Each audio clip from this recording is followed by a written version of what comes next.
ಇನ್ನು ಲಕ್ಕುಂಡಿಯಲ್ಲಿ ನಿಧಿ ಶೋಧ ಕಾರ್ಯಕ್ಕೆ ಸಂಶೋಧಕಿ ರೋಚಕ ಟ್ವಿಸ್ಟ್ ಅನ್ನ ಕೊಟ್ಟಿದ್ದಾರೆ. ಲಕ್ಕುಂಡಿಯಲ್ಲಿ ಯಾವುದೇ ರೀತಿಯ ನಿಧಿ ಇಲ್ಲ ಅಂತ ಸಂಶೋಧಕಿ ಹೇಳಿರುವಂತದ್ದು. ಸರ್ಕಾರ ಅಲ್ಲಿ ಎಲ್ಲೋ ನಿಧಿ ಸಿಕ್ತು ಅಂತ ಹೇಳಿ ಕಳಿಸ್ಕೊಟ್ಬಿಡ್ತು ಒಂದು 4 JCBನ ಶುರು ಮಾಡ್ರಿ ಉತ್ಖನನ ಅಂತ ಹೇಳಿ. ಆದ್ರೆ ಆ ರೀತಿ ಹುಡುಕಿದ್ರೆ ಸಿಗುತ್ತಾ ನಿಧಿ? ಸಂಶೋಧಕಿ ಈ ಬಗ್ಗೆ ಮಾತಾಡಿದ್ದಾರೆ ನೋಡಿ.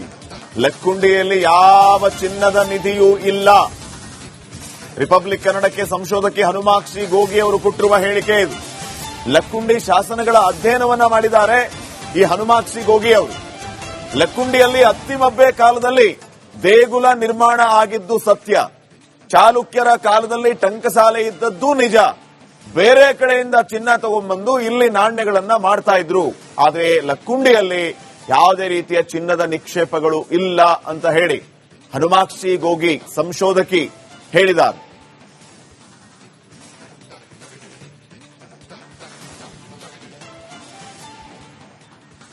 ಐತಿಹಾಸಿಕ ಲಕ್ಕುಂಡಿ ಗ್ರಾಮದಲ್ಲಿ ಬರದಿಂದ ಉತ್ಖನನ ಕಾರ್ಯ ನಡೀತಾ ಇದೆ. ಲಕ್ಕುಂಡಿ ಗ್ರಾಮದ ಇತಿಹಾಸ ಮತ್ತು ಇಲ್ಲಿರುವಂತಹ ಸ್ಮಾರಕಗಳಾಗಿರ್ಬೋದು ಮತ್ತು ಇಲ್ಲಿ ಸಿಕ್ಕಂತ ಶಿಲೆಗಳಾಗಿರ್ಬೋದು ಇವುಗಳ ಬಗ್ಗೆ ಸಮಗ್ರವಾಗಿ ಒಂದು ಕೃತಿಯನ್ನೇ ಕೂಡ ಬರೆದಿದ್ದಾರೆ ಇತಿಹಾಸ ತಜ್ಞರಾದಂತಹ ಹನುಮಾಕ್ಷಿ ಗೋಗಿ ಅವರು. ಅವರೇ ನಮ್ಮ ಜೊತೆಗಿದ್ದಾರೆ, ಅವರನ್ನ ಮಾತಾಡ್ಸೋಣ. ಮೇಡಮ್, ಇವಾಗ ಉತ್ಖನನ ಕಾರ್ಯ ನಡೀತಾ ಇದೆ. ಈ ಲಕ್ಕುಂಡಿ ಇತಿಹಾಸ ಏನು ಅಂತ? ಲಕ್ಕುಂಡಿಯ ಇತಿಹಾಸ ತುಂಬಾ ಪ್ರಾಚೀನ ಕಾಲದ್ದು. ಈಗಾಗಲೇ 2003ರಲ್ಲಿ ಒಂದ್ಸಾರಿ ಉತ್ಖನನ ಮಾಡಿದಾಗ ಶಿಲಾಯುಗದ ಕಾಲದ ಕೆಲವು ಅವಶೇಷಗಳು ಕೂಡ ಸಿಕ್ಕಿದ್ದು ಈಗ ಇತಿಹಾಸ. ಅಲಂಪ್ರಭು ಮಠದ ಹಿಂಭಾಗದೊಳಗೆ ಆ ಉತ್ಖನನ ನಡೆದಿತ್ತು. ಅದಾದ ನಂತರ ಸುಮಾರು 93-94ರ ಸಾಲಿನೊಳಗೆ ಲೇಖಕಿಯರ ಸಮಾವೇಶವನ್ನ ಇಲ್ಲೇ ಲಕ್ಕುಂಡಿಯಲ್ಲಿ ಹಮ್ಮಿಕೊಳ್ಳಲಾಗಿತ್ತು. ಸನ್ಮಾನ್ಯರಾದ ಪ್ರವಾಸೋದ್ಯಮ ಸಚಿವರಾದಂತಹ HK ಪಾಟೀಲ್ ಸರ್ ಅವರು ಮತ್ತು ಆಗಿನ ಶಾಸಕರಾಗಿದ್ದಂತಹ DR ಪಾಟೀಲ್ ಅವರು. ಆ ಸಂದರ್ಭದೊಳಗೆ ನಾನು ಮೊದಲ ಬಾರಿಗೆ ಲಕ್ಕುಂಡಿಗೆ ಬಂದೆ. ಲಕ್ಕುಂಡಿಗೆ ಬಂದ ನಂತರ ನಾನು ನನ್ನ ಗೋಷ್ಠಿ ಮುಗಿದ ಮೇಲೆ ಸುಮ್ಮನೆ ಊರಲ್ಲಿ ನೋಡೋಣ ಏನೇನಿದೆ ಅಂತ ತಿರ್ಗಾಡ್ಕೊಂಡು ನೋಡ್ತಾ ಇರ್ಬೇಕಾದ್ರೆ ಬಹಳಷ್ಟು ಶಾಸನಗಳು ಇಲ್ಲಿ ನನಗೆ ಕಂಡು ಬಂದ್ವು.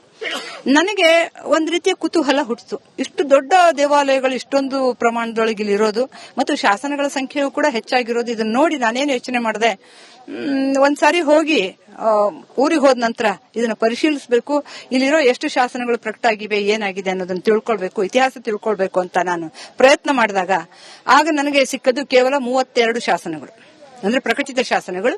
ಅದಾದ ನಂತರ ಆ ಪ್ರಕಟಿತ ಶಾಸನಗಳ ಪಠ್ಯವನ್ನು ಹಿಡ್ಕೊಂಡು ನಾನು ಮತ್ತೆ ತಿರ್ಗಾ ಲಕ್ಕುಂಡಿಗೆ ಬಂದೆ. ಸುಮಾರು 100 ಬಾರಿ ಆದ್ರೂ ನಾನು ಲಕ್ಕುಂಡಿಗೆ ಬಂದಿದ್ದೇನೆ ಇಲ್ಲಿವರೆಗೂ ಈ 30 ವರ್ಷಗಳಲ್ಲಿ. ಹಾಗಾಗಿ ಆ ಬಂದಾಗ ಒಂದ್ಸಾರಿ ಪ್ರತಿ ಬಾರಿ ಬಂದಾಗ್ಲೂ ಕೂಡ ಇಲ್ಲಿ ಹೊಸ ಹೊಸ ಶಾಸನಗಳು ಸಿಗ್ತಾ ಹೋದ್ವು. 2008ರಲ್ಲಿ ನನ್ನ ಪುಸ್ತಕ ಲಕ್ಕುಂಡಿಯ ಶಾಸನಗಳು ಪ್ರಕಟ ಆಯಿತು.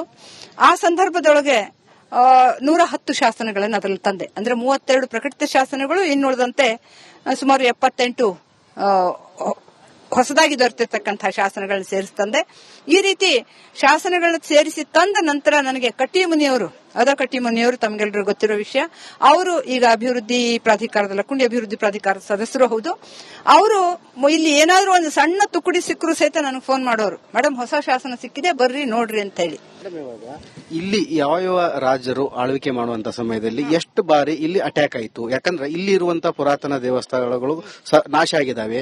ಇವಾಗ ಎಲ್ಲ ಊರ್ ಹೊರಗಡೆ ಎಲ್ಲೇ ನೋಡಿದ್ರು ನಾವು ಬಾವಿ ಬೇರೆ ಬೇರೆ ಕಡೆ ಪ್ರಾಚ್ಯ ವಸ್ತುಗಳು ಸಿಗ್ತಾ ಇದ್ದಾವೆ. ಅವು ಕುರುಹುಗಳನ್ನು ನೋಡಿದ್ರೆ ಕಲ್ಯಾಣ ಚಾಲುಕ್ಯರು ಆಗಿರ್ಬೋದು, ಹೊಯ್ಸಳರು ಆಗಿರ್ಬೋದು, ಈ ರೀತಿ ಇದಾವೆ.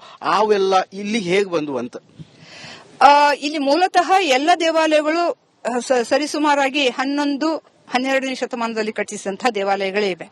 ಇವೆಲ್ಲವೂ ಕೂಡ ಹೆಚ್ಚು ಕಡಿಮೆ ಕಲ್ಯಾಣ ಚಾಲುಕ್ಯರ ಕಾಲದ ದೇವಾಲಯಗಳು. ಆದ್ರೆ ಇಲ್ಲಿ ಕಳಚೂರಿಯರು, ಯಾದವರು ಮತ್ತು ಹೊಯ್ಸಳ ವೀರಬಲ್ಲಾಳ ಇವರು ದಾನವಾಗಿ ಕೊಟ್ಟಿರ್ತಕ್ಕಂಥ ಉದಾಹರಣೆಗಳಿವೆ. ಈ ಕೋಟೆ ವೀರಭದ್ರೇಶ್ವರ ದೇವಸ್ಥಾನದ ಕಂಬದ ಮೇಲಿರುವಂತಹ ಶಾಸನ ವಿಜಯನಗರದ ಅರಸ ಸದಾಶಿವರಾಯನ ಕಾಲದ ಶಾಸನ ಇದೆ ಅನ್ನೋದನ್ನು ಕೂಡ ನಾವು ಗಮನಿಸಬೇಕು. ಇವುಗಳನ್ನ ನೋಡಿದಾಗ ಬಹುಶಃ 11-12ನೇ ಶತಮಾನದಲ್ಲಿ ಕಟ್ಟಿಸಿದಂತಹ ಈ ದೇವಾಲಯಗಳಿಗೆ ಉಳಿದ ಎಲ್ಲ ಅರಸರು ದತ್ತಿಯನ್ನ ಕೊಡ್ತಾರೆ, ಭೂದಾನವನ್ನು ಕೊಡ್ತಾರೆ, ಹಣದಾನವನ್ನು ಕೊಡ್ತಾರೆ, ಧಾನ್ಯದಾನವನ್ನು ಕೊಡ್ತಾರೆ. ಇಷ್ಟು ಏನು ಅಂತಂದ್ರೆ ಐತಿಹಾಸಿಕ ಲಕ್ಕುಂಡಿ ಗ್ರಾಮದಲ್ಲಿ ಸಾಕಷ್ಟು ಶಾಸನಗಳ ಬಗ್ಗೆ ಅಧ್ಯಯನ ಮಾಡಿ ಇದೇ ಒಂದು ಪುಸ್ತಕವನ್ನು ಕೂಡ ಇವನು ಪ್ರಕಟಣೆ ಮಾಡಿದ್ದಾರೆ, ಲಕ್ಕುಂಡಿಯ ಶಾಸನಗಳು ಅಂತ ಹೇಳಿ. ಏನು ಇತಿಹಾಸ ತಜ್ಞರು ಮತ್ತು ಶಾಸನಗಳನ್ನು ಬರೆದಂತವರು ಇವರು ಹನುಮಾಕ್ಷಿ ಗೋಗಿ ಅಂತ ಹೇಳಿ ರಿಪಬ್ಲಿಕ್ ಕನ್ನಡದ ಜೊತೆಗೆ ಮಾತನಾಡಿ ಲಕ್ಕುಂಡಿಯ ಸಾಕಷ್ಟು ಇತಿಹಾಸವನ್ನು ಕೂಡ ಬಿಚ್ಚಿಟ್ಟಿದ್ದಾರೆ. ಕ್ಯಾಮರಾಮನ್ ಮಂಜುನಾಥ್ ಜೊತೆ ಮಂಜು ಪತ್ತಾರ್, ರಿಪಬ್ಲಿಕ್ ಕನ್ನಡ, ಗದಗ್.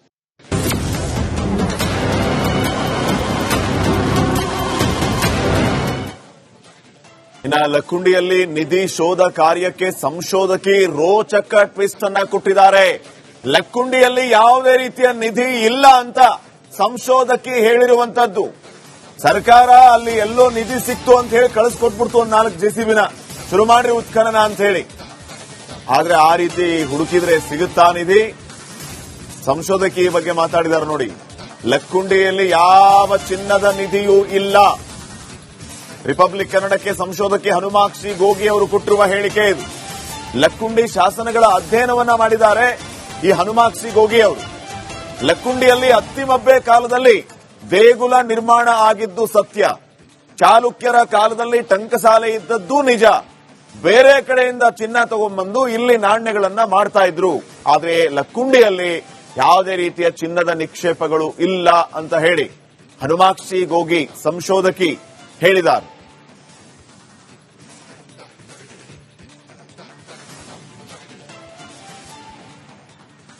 ಐತಿಹಾಸಿಕ ಲಕ್ಕುಂಡಿ ಗ್ರಾಮದಲ್ಲಿ ಬರದಿಂದ ಉತ್ಖನನ ಕಾರ್ಯ ನಡೀತಾ ಇದೆ. ಲಕ್ಕುಂಡಿ ಗ್ರಾಮದ ಇತಿಹಾಸ ಮತ್ತು ಇಲ್ಲಿರುವಂತಹ ಸ್ಮಾರಕಗಳಾಗಿರ್ಬೋದು ಮತ್ತು ಇಲ್ಲಿ ಸಿಕ್ಕಂತ ಶಿಲೆಗಳಾಗಿರ್ಬೋದು ಇವುಗಳ ಬಗ್ಗೆ ಸಮಗ್ರವಾಗಿ ಒಂದು ಕೃತಿಯನ್ನೇ ಕೂಡ ಬರೆದಿದ್ದಾರೆ ಇತಿಹಾಸ ತಜ್ಞರಾದಂತಹ ಹನುಮಾಕ್ಷಿ ಗೋಗಿ ಅವರು. ಅವರೇ ನಮ್ಮ ಜೊತೆಗಿದ್ದಾರೆ, ಅವರನ್ನ ಮಾತಾಡ್ಸೋಣ. ಮೇಡಮ್, ಇವಾಗ ಉತ್ಖನನ ಕಾರ್ಯ ನಡೀತಾ ಇದೆ, ಈ ಲಕ್ಕುಂಡಿ ಇತಿಹಾಸ ಏನು ಅಂತ?